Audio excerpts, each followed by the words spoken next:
Hey there, cats and kitties. I am the Blues Man, Johnny Blues, and welcome to Hell, the Asiatic realms of Hell, to be more precise, as with this video I'll be discussing my thoughts on the anime set within the netherworld, Hoozuki no Reitetsu.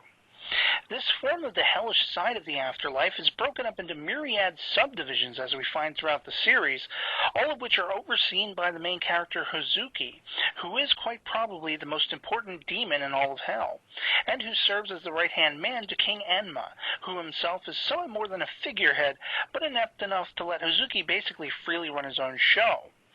Each of the subsequent smaller incarnations or designations of the underworld, which are given their specific punishments to pinpoint detestable acts in the mortal realm, are all overseen by a largely bureaucratic system, which is kept in check by Hoozuki.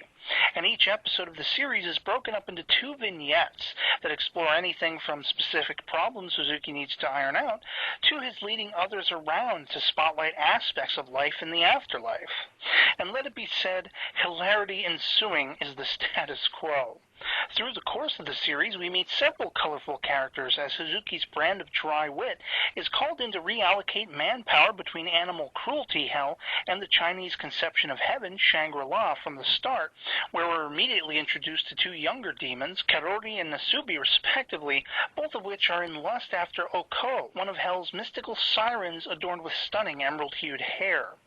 We're also introduced to the youthful talking dog spirit Shiro, whose inquisitive nature leads to many examples of Hoozuki's explaining the finer points of keeping hell in a productive and well-oiled machine order.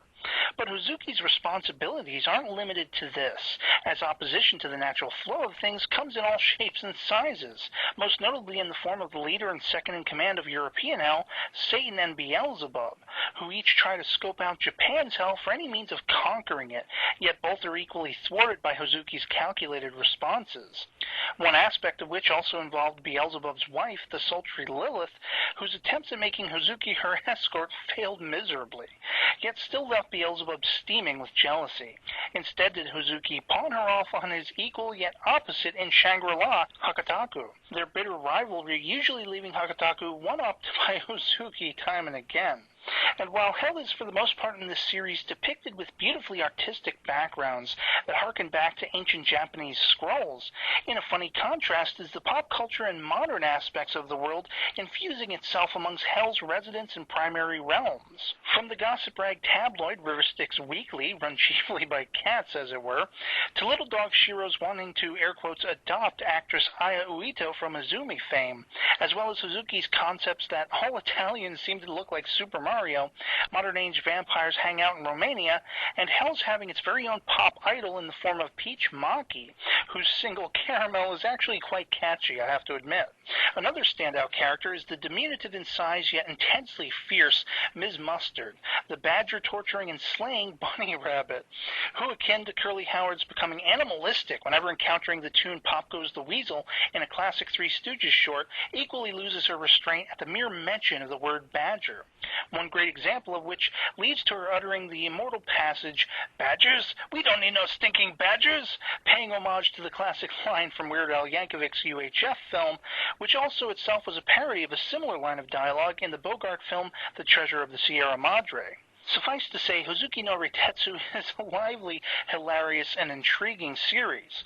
Free of an overarching plot though it may be, its strong suit is delivering its sparse continuity amidst hijinks and misadventures aplenty, of all shapes and sizes, while also adeptly intermingling genuine concepts of Japanese history and mythology all throughout. And even the characters themselves offer up equally interesting facets of themselves, as showcased from time to time all throughout the series. For example, Nasubi's brilliant artistic talents being called upon by Hoozuki in one episode to replace a fading ornamental portrait, as well as Lilith's being suspected of having been Eve from Eden herself, Hakataku's being a drunkard ladies' man, and Hoozuki's own much-cherished pastime of breeding goldfish flowers. Yes, you heard that correctly. Goldfish-shaped flowers. It's basically a goldfish on top of a flower stalk, and subsequently entering them into and winning goldfish flower competitions, to the point that he was actually taken on as a judge in one. Hoozuki no Reitetsu is, suffice to say, quite the enjoyable watch, one that comes highly recommended by me if you like laughing a lot. And otherwise, that'll be pretty much it from me on this. I hope this video finds you well, and I'll catch you all later. Peace.